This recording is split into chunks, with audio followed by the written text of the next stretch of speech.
Cody hasn't had the strongest year, especially compared to the last 2 years. He's not. Cody. In I said Cody. wise. I said Cody hasn't had the strongest No, year. I know. I said, he's out of the conversation, really. Yeah, no, I was agreeing. My shock was Cody being mentioned at all because I wasn't even thinking of like in ring. But he has been in that Wrestler of the Year conversation the last couple of years. So yes, that's what I'm saying. Him and Ospreay have been in that kind of top 3, top 4 in 2023 and 2024. Who is it for male WWE? Who? It was Gunther until SummerSlam. Seth has a good argument for everything that he's accomplished. It might be Seth. Yeah, despite my issues with his character work, I think accomplishments wise, where he's positioned on the card and the moments that he's created, Seth probably has the best argument. You know who's going to end up having an argument? And he might get there.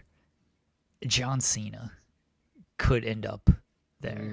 I know the match quality isn't great for certain stuff, but that was a whole conversation that started because Romeo asked me this after Crown Jewel. He was like, well, does the bangers he's having lately make up for the heel run and stuff? I was like, no. I was like, you have to just think about it in retrospect. How will you remember the John Cena retirement tour? And I was like, I think that it's a fair thing to assume most people will look back on the retirement tour as a retirement tour of 2 halves.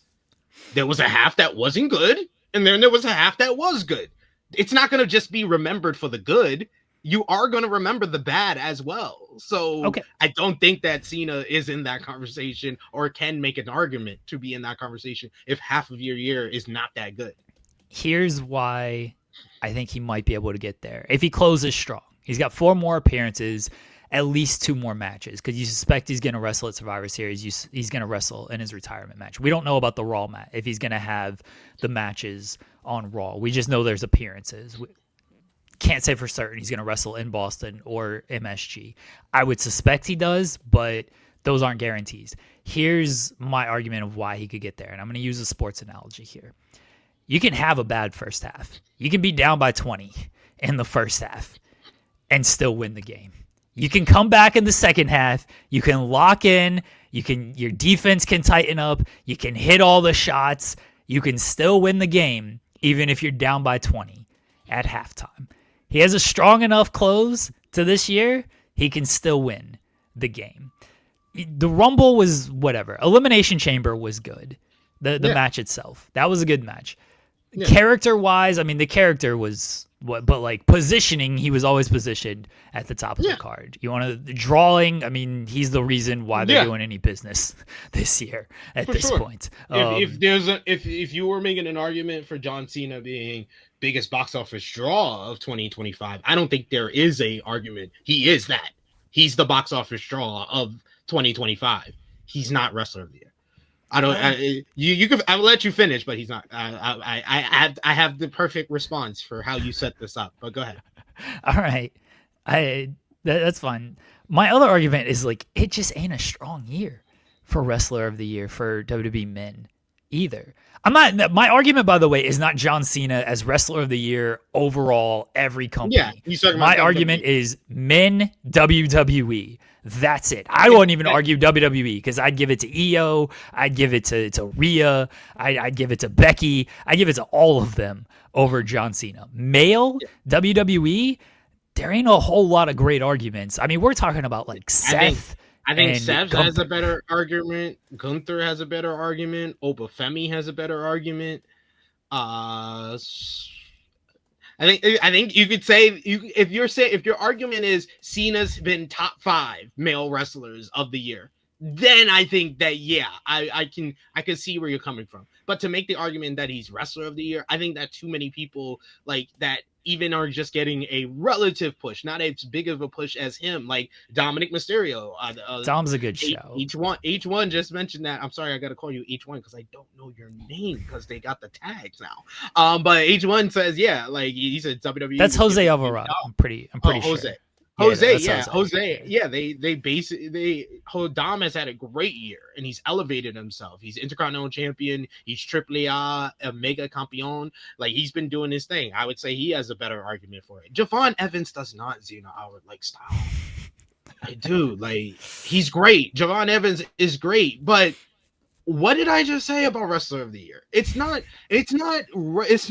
Hey, there's no criteria. Just pick your favorite wrestler from this year. No, we're actually talking about an award that has criteria. I'm not asking who's the wrestler that you like to see the most. No, let's actually look at it from like it has a criteria. Let's look at it in-ring work, his promo work, his character work, his drawing power, his position on his show, where he's been pushed, his accomplishments, his kayfabe milestones. Those last two, he's got none of them. So what are we even talking? Why are we even bringing him up? Okay, the genuine question. I'm not trying to troll because my memory sucks and your memory is better than mine. Does anybody have 2 matches on the level of Cena, Cody, Cena, AJ? 2 matches. Io Sky, that's it. Male. Oh no one. Okay. Yeah, no. Because I was trying to think, like, I think those two matches are easily top 3, top 4 for WWE this year. So I was trying to think. Seth has the triple threat at Mania. Yeah, but I couldn't think of a second match with him. That is, I like the Cody match at Crown Jewel, but I don't think that was as good as either of the Cena matches.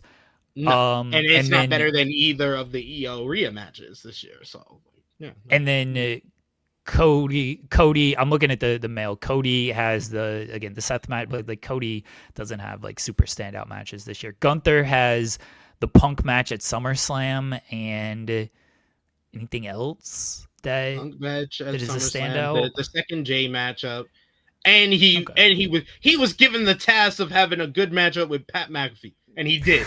He had a good match with Pat McAfee. He made a good match with Goldberg. The Goldberg match. He gave Jey Uso his moment. He gave a good match with Goldberg. Like the fact that they gave him Goldberg, Jey Uso, and Pat McAfee in a 3-month stretch, and it didn't stink. That is his whole argument for being a wrestler of the year. That's fair. Yeah, that's honestly fair.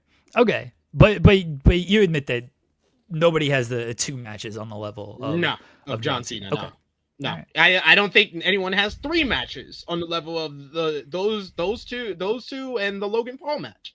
Okay, all right, we'll see. I think Cena can make a push for Wrestler of the Year when it comes to by the end of the year. Sami Zayn has the Kevin Owens matchup, and he's been killing it as U.S. champion, but it's U.S. champion. Like we've already been here with Sami. Like Sami's at the point that he should have been a world champion right now. If he was having this current run on SmackDown as WWE champion, then hell yeah, Sami Zayn's in that conversation for Wrestler of the Year. But he's once again just given a mid-card title to have good matches, and we're just positioning you right here. I feel like Sami Zayn's 2024 and 2023 and 2022 were much stronger than his 2025.